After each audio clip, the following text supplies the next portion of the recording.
Hello friends, इस video में हम लोग यूपी बोर्ड एग्जाम में जो 2025 में पेपर हुआ था एक मैथ का, जिसका कोड है 822 BAK। ठीक है, इसके सभी MCQ सॉल्व करेंगे। ठीक है, अब देखिए यहाँ पर इसके MCQ क्या क्या है उसको हम सॉल्व करना स्टार्ट करते हैं।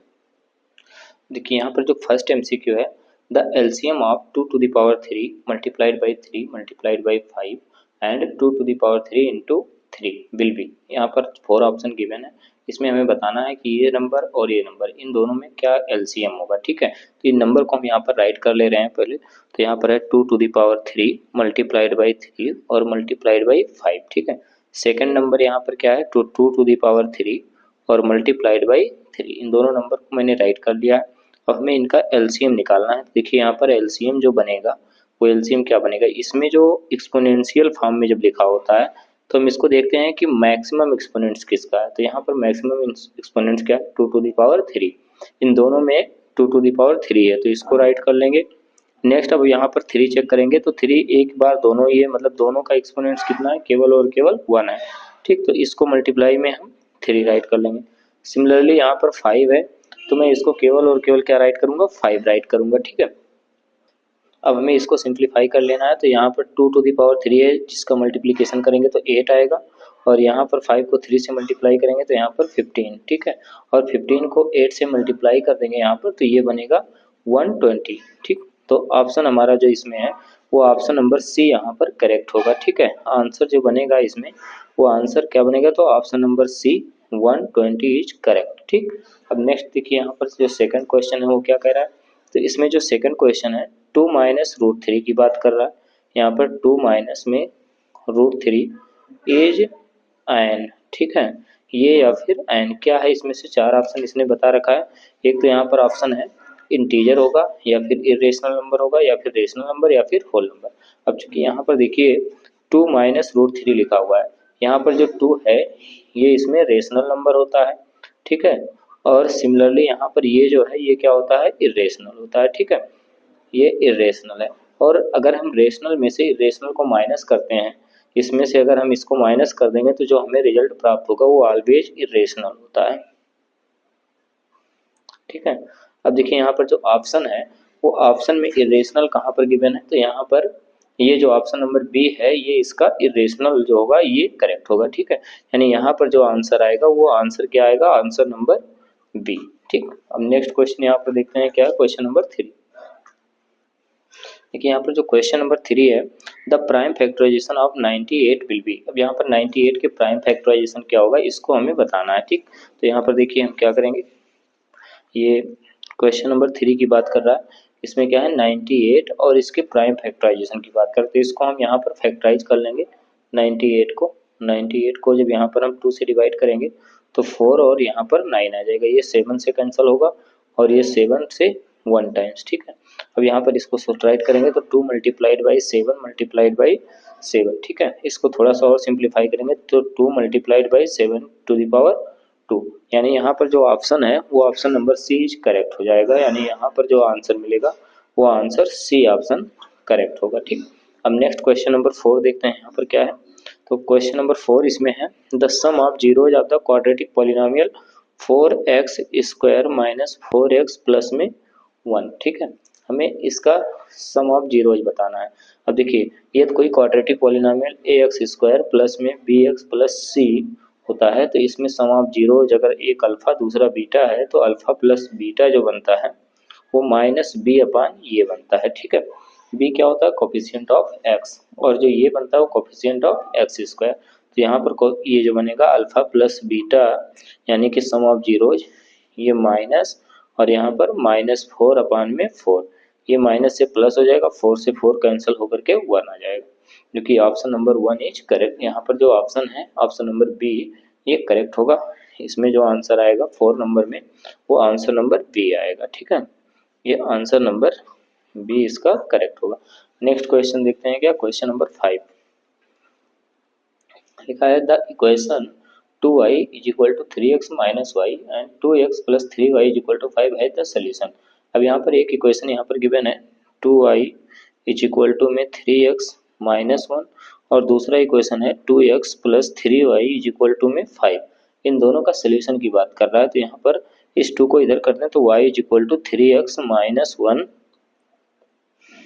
अपान में 2। ठीक है, अब ये y की वैल्यू इसमें पुट कर दो तो ये 2x प्लस यहाँ पर 3 हो जाएगा और y के स्थान पर लिखेंगे 3x माइनस में 1 अपान में 2। अब इसको सॉल्व कर लेते हैं तो यहाँ पर इक्वल में 5 यानी 2x प्लस 3 3 जा 9x माइनस में 3 अपान में 2 इज इक्वल टू में 5। ठीक है, अब इसका एलसीएम ले लेंगे तो यहाँ पर 4x प्लस में 9x और माइनस 3 और इस 2 को इधर मल्टीप्लाई कर देंगे 10। ये यहाँ पर सॉल्व कर लेंगे तो यह आ जाएगा 13x और माइनस 3 को इधर भेजेंगे तो प्लस हो जाएगा 13x। There implied x is equal to 1 आ जाएगा। ठीक है, अब x इज इक्वल टू 1 यहाँ पुट कर देंगे तो y is equal to 3 minus 1 upon में 2 यानी y इज इक्वल टू 1। ठीक है, तो ऑप्शन में देखते हैं कि x इज इक्वल टू 1 और y इज इक्वल टू 1 कहाँ पर है। तो इसमें ऑप्शन नंबर सी जो है इसमें x is equal to 1 and y is equal to 1 है, इसलिए ऑप्शन सी जो होगा इसका वो करेक्ट होगा। इसमें जो आंसर आएगा वो आंसर ऑप्शन सी करेक्ट होगा। ठीक है, ये कौन सा क्वेश्चन नंबर 5 का। ठीक, अब नेक्स्ट क्वेश्चन देखते हैं। यहाँ पर क्वेश्चन नंबर 6 क्या है। यहाँ पर है the roots of the equation 2x square plus में 5x plus 4 is equal to 0 will be. देखिए, इस क्वाड्रेटिक इक्वेशन का हमें क्या करना है, इसके रूट्स के नेचर के बारे में बताना है। तो यहाँ पर इसको हम राइट करते हैं 2x स्क्वायर और प्लस में 5x प्लस में 4 इज इक्वल टू में 0। ठीक है, अब हमें क्या करना है कि इसके नेचर के बारे में बात करना है। नेचर के लिए हम मालूम करते हैं डिस्क्रिमिनेंट। डिस्क्रिमिनेंट के लिए फार्मूला होता है बी स्क्वायर माइनस 4ac। ठीक है, ये किसके लिए होता है, किसी भी quadratic equation ax square plus में bx और प्लस में c इज इक्वल टू में 0। ठीक है, यहाँ पर अगर ये डिस्क्रिमिनेंट क्या होता है ग्रेटर देन 0 आता है तो यहाँ पर 2 डिस्टिंक्ट रियल रूट्स होते हैं। ठीक है, और यदि d इज लेस देन 0 होता है तो नो रियल रूट्स होंगे और d इज इक्वल टू ये 0 आता है तो यहाँ पर क्या होता है 2 इक्वल रूट्स होंगे। ठीक है, इक्वल रियल रूट्स होंगे। अब देखिए, ये डिस्क्रिमिनेंट के बाद क्या होता है नेचर के बारे में बताया जाता है इस तरीके से। तो यहाँ पर इसका डिस्क्रिमिनेंट निकालने के लिए देखिए कंपेयर करेंगे जब इसका ये एक्स स्क्वायर प्लस में बी एक्स और प्लस में सी इज इक्वल टू 0 से। ठीक है, जब इससे इसका कंपेयर करेंगे तो यहाँ पर ये इज इक्वल टू 2 और B is equal to 5 and C is equal to 4। ठीक है, अब इसको सॉल्व करते हैं, इसमें डिस्क्रिमिनेंट निकालेंगे तो डिस्क्रिमिनेंट के लिए क्या फार्मूला है बी स्क्वायर माइनस में 4ac। ठीक है, अब ये d is equal to B की वैल्यू यहाँ पर कितना है तो b इज इक्वल टू 5 और 5 पुट करेंगे तो 25 माइनस में 4 और ये की वैल्यू 2 मल्टीप्लाइड बाई c की वैल्यू 4। ठीक है, ये सॉल्व कर लेंगे 25 माइनस यहाँ पर 4 2 जा 8 और 8 4 जा 32 जो कि लेस देन 0 आएगा। ठीक है, अब अगर ये लेस देन 0 आया तो इसमें नो रियल रूट्स का ऑप्शन करेक्ट होगा। तो ऑप्शन चेक करते हैं नो रियल रूट्स कहाँ पर है। यहाँ पर है unequal and real roots, real and equal roots, not real roots, यानी ऑप्शन नंबर सी जो होगा इसमें वो ऑप्शन यहाँ पर करेक्ट होगा। ये क्वेश्चन नंबर 6 का ऑप्शन नंबर सी। ठीक है, ये यहाँ पर करेक्ट आंसर होगा 6 के लिए, जो सी ऑप्शन होगा ये इसमें करेक्ट होगा। अब नेक्स्ट क्वेश्चन नंबर 7 देखते हैं क्या है। यहाँ पर क्वेश्चन नंबर 7 क्या है the distance of the point -3, -5 from the origin will be. अब देखिए, किसी भी पॉइंट का ओरिजिन से डिस्टेंस निकालना, जैसे पॉइंट P है इसका डिस्टेंस मुझे ओरिजिन से निकालना, तो ऐसे कंडीशन में फार्मूला होता है OP is equal to root में एक्स स्क्वायर प्लस में वाई स्क्वायर। ठीक है, अब देखिए यहाँ पर जो पॉइंट दिया हुआ है इस पॉइंट को मैं राइट करूँ -3, -5, यहाँ पर x की वैल्यू ये है और y की वैल्यू -5। ठीक है, अब इसमें अगर हम पुट करें OP में तो यहाँ पर आएगा OP is equal to -3 square करेंगे तो 9 हो जाएगा, प्लस में -5 स्क्वायर करेंगे तो ये यहाँ पर 25 हो जाएगा। ठीक है, अब इसको सॉल्व करते हैं तो ये आ जाएगा रूट में 34 और ये 34 ही रहेगा। OP इज इक्वल टू, क्योंकि इसका फैक्टराइजेशन करेंगे तो कोई पेयर नहीं बनेगा जिससे बाहर हो जाए। और देखिए यहाँ पर ऑप्शन नंबर सी जो है ये क्या है करेक्ट है। ठीक है, यहाँ पर इस पॉइंट का ओरिजिन से जो डिस्टेंस प्राप्त होता है वो रूट में 34 यानी क्वेश्चन नंबर 8 और इसका जो आंसर है वो आंसर सी ऑप्शन करेक्ट है। ठीक है, अब नेक्स्ट क्वेश्चन देखिए, क्वेश्चन नंबर 9 क्या है यहाँ पर। क्वेश्चन नंबर 9 क्या कहता है कि if triangle P Q R and X Y Z are two similar triangle. देखिए यहाँ पर एक ट्रायंगल मैं बनाता हूँ पी क्यू एंड आर, और दूसरा ट्रायंगल है यहाँ पर एक्स वाई जेड। ठीक है, एक्स वाई और जेड, ये दोनों ट्रायंगल यहाँ पर सिमिलर हैं, ऐसा क्वेश्चन ने बता रखा है। इसमें एंगल पी के बारे में बताया है कि ये 49 डिग्री है और एंगल वाई जो है ये यहाँ पर 57 डिग्री है। ठीक है, तो हमें मालूम क्या करना है, एंगल आर की वैल्यू, इसकी वैल्यू निकालनी है। ठीक है, अब चूंकि ये ट्रायंगल और ये ट्रायंगल सिमिलर है, अगर ये सिमिलर है तो angle P is equal to angle X होगा, और दूसरा जो एंगल Q है ये एंगल Y के इक्वल होगा। Angle Q is equal to angle Y के इक्वल। यहाँ पर P की वैल्यू तो मालूम है कितना है, यहाँ पर 49 डिग्री, और Q की वैल्यू हम यहाँ से निकाल सकते हैं क्योंकि Y की वैल्यू 70 डिग्री है, वो 57 डिग्री है। ठीक है, तो Q is equal to 57 degree.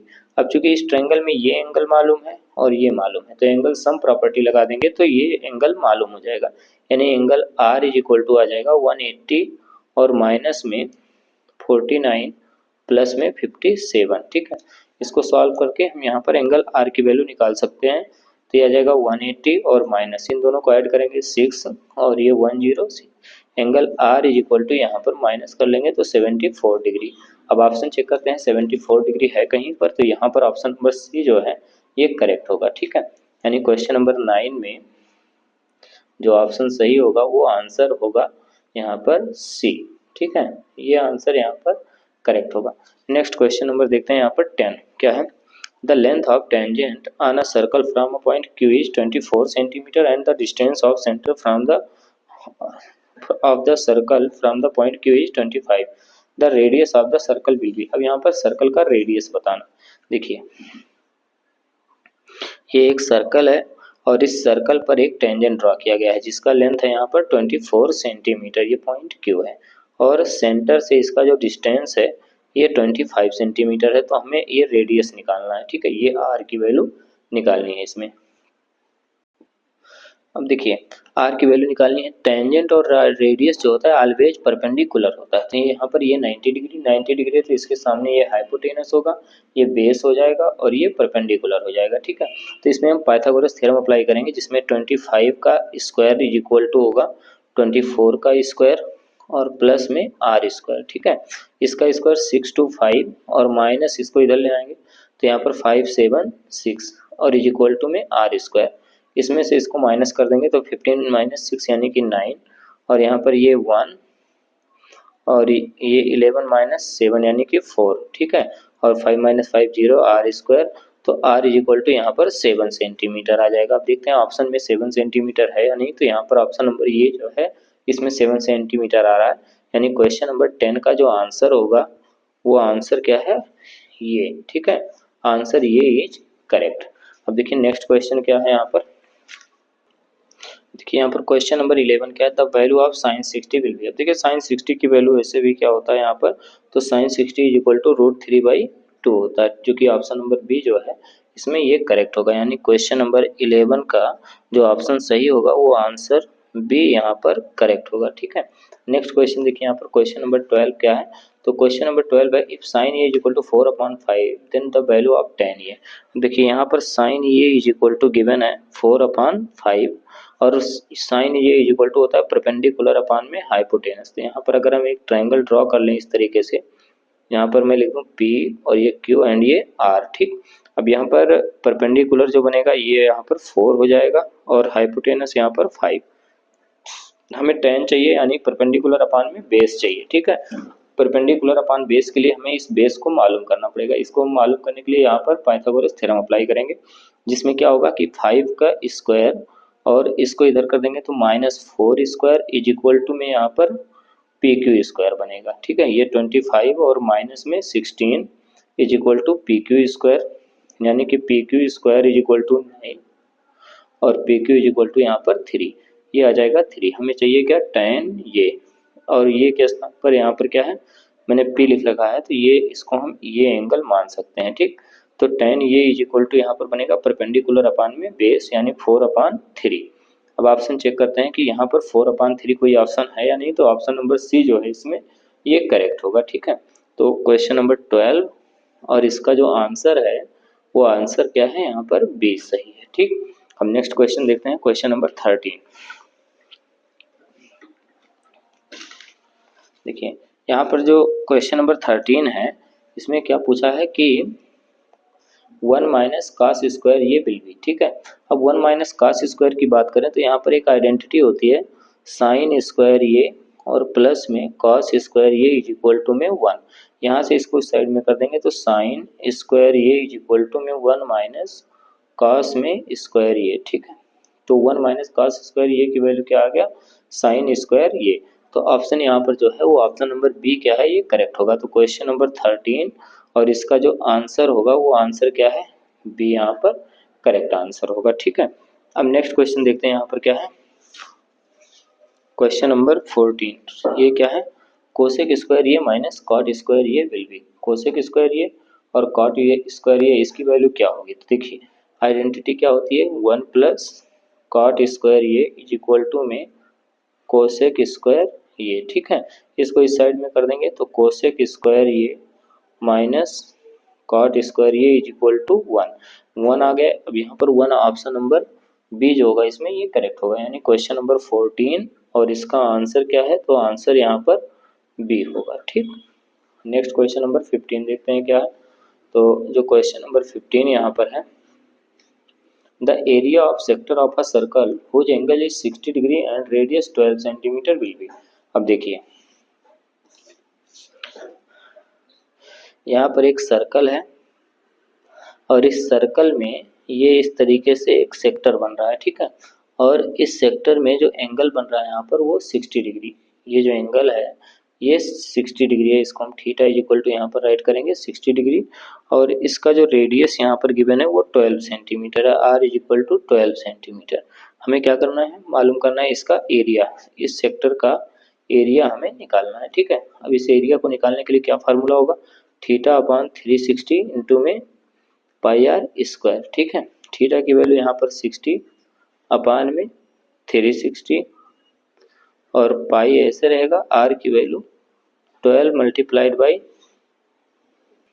देखिए यहाँ पर इसको कैंसिल कर देंगे 0 से ये और 6 टाइम ये कैंसिल हो जाएगा, 6 से इसको कट कर देंगे, डिवाइड कर देंगे 2, यानी यहाँ पर 24 पाई सेंटीमीटर स्क्वायर आएगा। ठीक है, ऑप्शन को देखते हैं यहाँ पर कोई ऑप्शन है, तो ऑप्शन नंबर सी जो है इसमें ये करेक्ट होगा, क्वेश्चन नंबर 15 और इसका जो आंसर होगा वो आंसर क्या है, ऑप्शन नंबर बी। ठीक है, अब नेक्स्ट क्वेश्चन देखते हैं, क्वेश्चन नंबर 16। यहाँ पर देखिए दो क्यूब हैं, यहाँ पर two cubes are of side 5 centimetre are joined into in then the surface area to be found. अब देखिए दो क्यूब को अगर ये एक तरीके से है, यहाँ पर एक क्यूब ये है और इसका जो साइड यहाँ पर गिवन है ये गिवन है। ठीक है, तो यहाँ पर इसकी हाइट भी ये होगा और ब्रेथ भी ये होगा।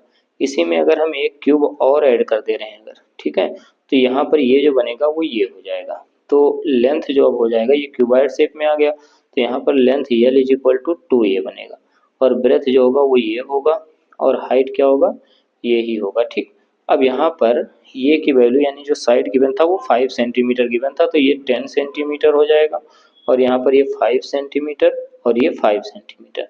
अब सरफेस एरिया ऑफ क्यूबाइड के लिए क्या फार्मूला होता है, of cuboid is equal to 2 brackets में LB प्लस BH और प्लस में HL। ठीक है, तो यहाँ पर 2 और L कितना है 10, तो 10 को हम मल्टीप्लाई करेंगे 5 से तो ये आ जाएगा 50, प्लस में 5 को मल्टीप्लाई करेंगे तो 25।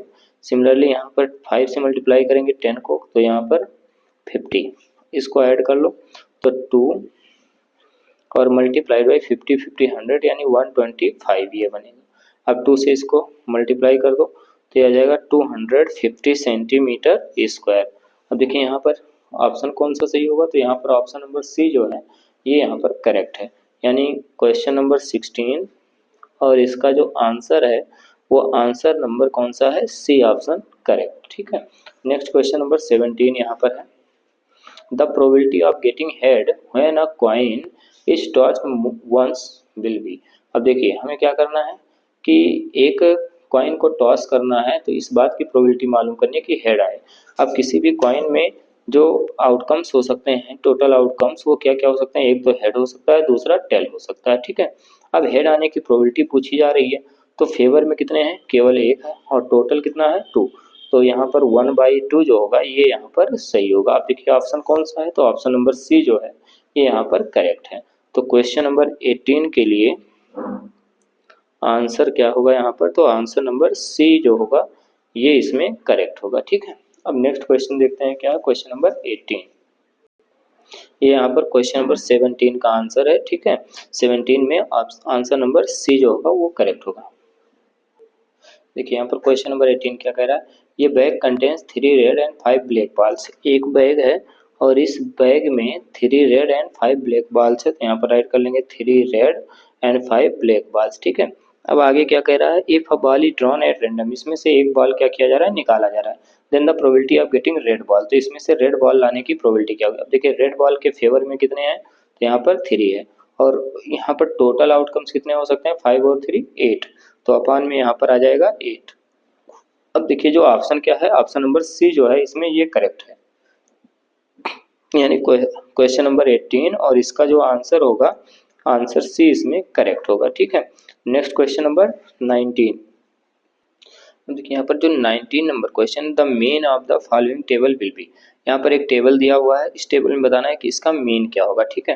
अब देखिए मीन के लिए क्या होता है, डायरेक्ट जो फार्मूला होता है समेसन में एफ आई इंटू में एक्स आई अपान में समेसन एफ आई, ये फार्मूला होता है, ठीक है।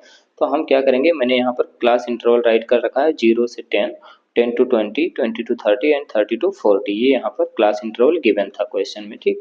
सेकंड मैंने क्या किया, यहाँ पर फ्रीक्वेंसी राइट किया 3 4 5 एंड 3, 3 4 5 एंड 3, ये यहाँ पर राइट है। अब इसका हम क्लास मार्क निकालते हैं। क्लास मार्क के लिए क्या होता है, upper limit plus lower limit और अपान में 2 कर देते हैं, ठीक है। तो 10 + 0 10 आएगा, 10/2 5। सिमिलरली यहाँ पर इसको ऐड करके 2 से डिवाइड करेंगे इतना। तो इस तरीके से सभी क्लास इंटरवल का क्लास मार्क निकालते हैं, ठीक। अब एफ आई इंटू एक्स आई मालूम करने के लिए मल्टीप्लाई कर देंगे और इसका सम कर लेंगे, इसका सम कर लेंगे, ठीक है। तो इनको सम किया 15 आ गया, इनको सम करने पर 305। ये यहाँ पर हमारे पास फार्मूला होता है mean is equal to summation में F I X I upon summation में एफ आई, यहाँ पर 305 और अपान में 15। अब 15 से इसको जब डिवाइड करेंगे तो 15 को 2 टाइम्स जाएगा, यहाँ पर 30, ठीक है। अब देखिए इसके बाद क्या करना है, 5 आ रहा है तो एक बार 0 टाइम्स टेबल पढ़ेंगे और उसके बाद डेसिमल लगा देंगे तो 50 हो जाएगा, यानी 2 टाइम्स अभी भी जाएगा, ठीक। और आगे जब इसको बढ़ेंगे तो यहाँ पर ये राउंड ऑफ करके लिखा जाएगा। अब ऑप्शन देखते हैं कि इसमें से कुछ मैच कर रहा है या नहीं। तो यहाँ पर ऑप्शन है, एक तो 19.33, दूसरा 20.33, यहाँ पर 21 और यहाँ पर 22। तो यहाँ पर देखिए 20 है, इसलिए ऑप्शन नंबर बी जो होगा इसमें ये करेक्ट ऑप्शन होगा, यानी क्वेश्चन नंबर 19 और इसका जो आंसर है, आंसर नंबर बी क्या है, करेक्ट है, ठीक है। अब नेक्स्ट एक क्वेश्चन और है इसमें, क्वेश्चन नंबर 20। देखिए यहाँ पर क्वेश्चन नंबर 20 जो है इसमें the median class of the following table, इसमें से हमें मीडियन क्लास बताना है। मीडियन क्लास के लिए देखिए मैंने यहाँ पर क्या किया, क्लास इंटरवल को राइट कर लिया और फ्रीक्वेंसी। जस्ट इसके बाद हमें अगर मीडियन क्लास ढूंढना है तो उसके लिए हमें पहले कम्युलेटिव फ्रीक्वेंसी निकालना पड़ेगा। अब कम्युलेटिव फ्रीक्वेंसी कैसे मालूम करते हैं, तो 5 को यहाँ ऐसे रहने देते हैं, फिर इस 5 में 7 ऐड करते हैं तो यहाँ पर 12 आ जाता है। सिमिलरली इसको ऐड करते हैं तो इसमें प्राप्त होता है 24, 24 में इसको जब ऐड करते हैं तो यहाँ पर आ जाता है 32, और 32 में ये ऐड करते हैं तो ये बनता है 36, ठीक है। अब इसको भी ऐड करेंगे तो 36 ही आएगा। हमें क्या करना है, यहाँ पर इसको जो ऐड करेंगे समेसन एफ आई जो प्राप्त होता है ये 36, इसको हम कर देते हैं 36 अपान में 2 और ये आ जाता है 18, ठीक है। इसमें हमें 2 से डिवाइड कर देते हैं, ये जो समेसन एफ आई आता है इसको हम क्या करेंगे 2 से डिवाइड करेंगे, डिवाइड करने पर कितना आ गया 18। अब इस 18 को चेक करेंगे किसके अंतर्गत है इस कम्युलेटिव फ्रीक्वेंसी में, तो यहाँ पर 24 है, इसके अंतर्गत पाया जाता है 18, ठीक है।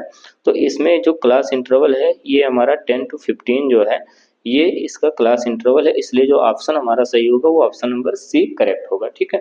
तो यहाँ पर क्वेश्चन नंबर 20 और इसका जो आंसर है वो आंसर इसमें क्या है, सी ऑप्शन इज करेक्ट, ठीक है। तो इस प्रकार से इस क्वेश्चन पेपर के टोटल 20 MCQ सॉल्व हो गए हैं। नेक्स्ट पार्ट में हम लोग इसका जो डिस्क्रिप्टिव क्वेश्चन है इसको सॉल्व करेंगे, ठीक।